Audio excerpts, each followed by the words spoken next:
Jadi kami satu hari kita menyebut zikir tadi la ilaha illallah wahdahu la syarika lah lahul mulku wa lahul hamdu yuhyi wa yumiitu wa huwa ala kulli syai'in qadir.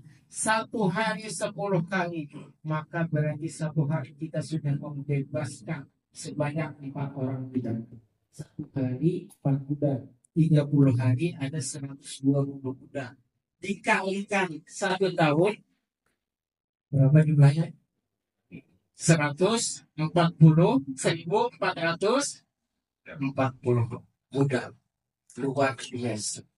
Itu baru zikir la ilaha illallah wahdahu la syarikalah lahul mulku wa lahul hamdu yuhyi wa yumiitu wa huwa ala kulli syai'in qadir. Jadi boleh pagi, boleh sore, atau habis sholat subuh, atau habis sholat maghrib.